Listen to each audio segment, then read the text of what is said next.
What stands out for you in a startup pitch, and how do you get investors wanting to invest in your venture? We're not, by the way, a broker-dealer, so we invest our own capital or partners' capital alongside us. Yes. So three things really. Number one is track record. Yes. Okay. Somebody without a track record, I have no interest in. Number two,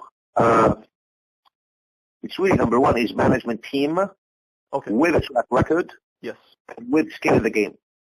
Okay. I will not back people who are not operators. They have to be operators. So all of these salesmen, promoters type, forget about them. Yes. I will not back people who will not invest their own money, cash in the business. Okay, I see. And I will not back people who have no track record. Criteria should an entrepreneur use to hire and keep those good people that you are talking about? Okay. I look for team players. A lot of guys who talk about themselves, I, not my kind of guys. Okay. Yes. I look for people who don't take themselves very seriously, but take business very seriously. Great point. A lot of people, unfortunately, that take themselves very seriously, especially if they have a couple of bucks. Can you give us an example of industries that are interesting to look at? Every industry has a potential. It depends the perspective you take, the team you have, and how you intend to shake it up. True. That industry is not more important than others. The oil industry today is extremely interesting. It's going through major upheavals. There's going to be a lot of companies that are going to go bankrupt. Because of that, the oil price decrease, a tug of war between OPEC and the U.S., Russia, and everybody involved. So you know what? When you see stuff like that happening, when you see blood on the streets, yes, this is where the biggest fortunes are made, when blood is on the streets. True. And not necessarily in the growth area. People look at it, oh, the tech is growing, that's the way to go. No, sometimes when industries are shrinking and companies are going bust, that you can buy bonds at very distressed prices. You can buy the debt at very distressed prices and make a killing. That's right. You know, this is how a lot of the hedge funds operate. You don't only make money on the up, you can make money on the down. On the down too. So Middle East and Africa are very appealing markets. You really have to know what you're looking for. You have to have the know-how, the wherewithal, the education, the timing.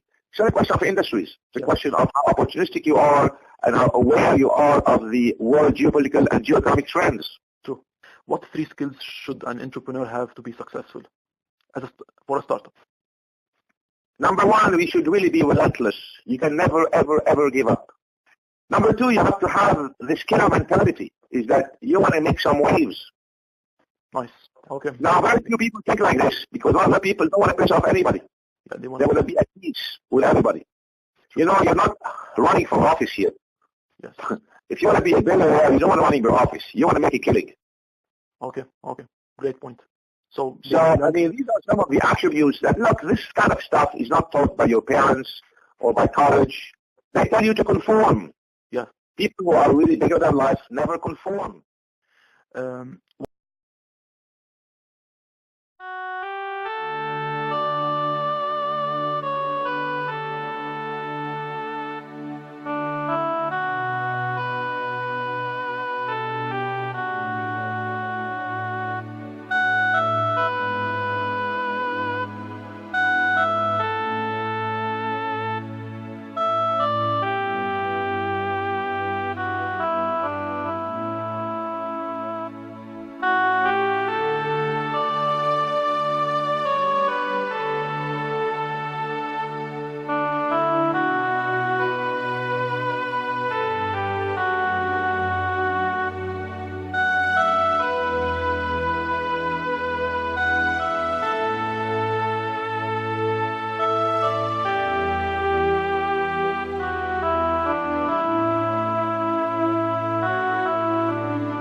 You're the main founder of the ShapeU. So I really want to know the motivation of it.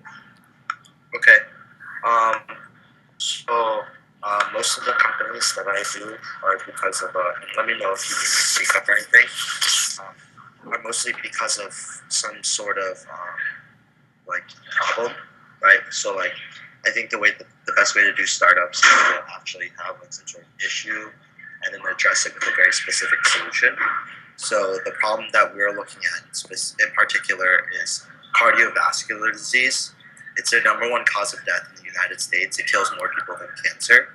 And the issue that seems really obvious to me is that most forms of cardiovascular disease are entirely preventable, right? There's not a lot of things you can do for getting cancer, like most kinds of cancer, right? Because it has a lot to do with just like genetics.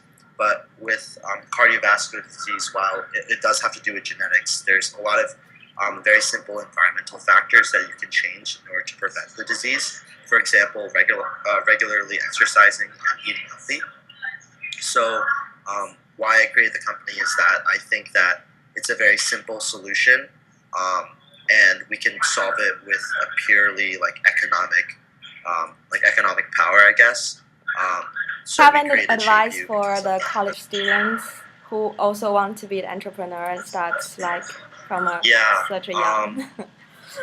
I don't know if I'm the right person to give advice because I'm also new to everything, but I think an important thing is that you should never start a company for the wrong reasons. And I think that there's pretty much only one right reason is like because there's some problem that affects you or someone you care about, and you need to fix that problem as soon as possible. And you know you're the right person for it. That's what I think makes a good entrepreneur. And like the idea of like making money should be like the last thing. In terms of like, I mean, like a business should make money, but like you shouldn't. Like that doesn't really matter for me or anybody on my team right now.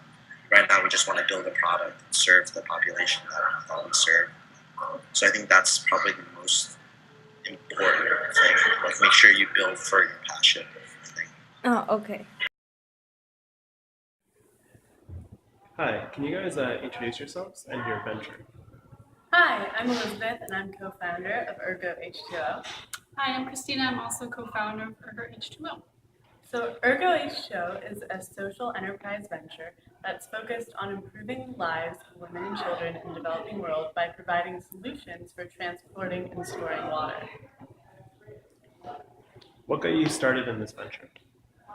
Well, Elizabeth and I have always been interested and had a passion for social entrepreneurship. As we're finishing up business school, through our brainstorming sessions, we decided we want to design a product that could help solve a major health and wellness crisis in the developing world. So we're currently in the product development phase of our venture. How did you guys find your partners or each other and other people that you're working on with this venture?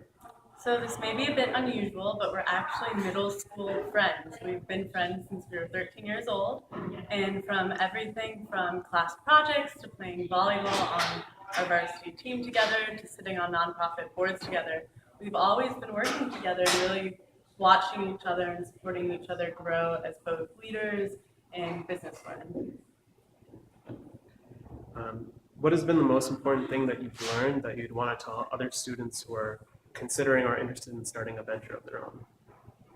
Well, to be a successful entrepreneur, you have to do some really intelligent risk-taking. You have to share a deep passion for the problem you want to solve. I'd also say you want to surround yourself with people you can really trust and effectively communicate with, because these are going to be the people that will be cheering you on, both through the challenges and also celebrating your success. So your team is a really crucial part to your venture. Ergo H2O, everyone. Okay, thanks guys.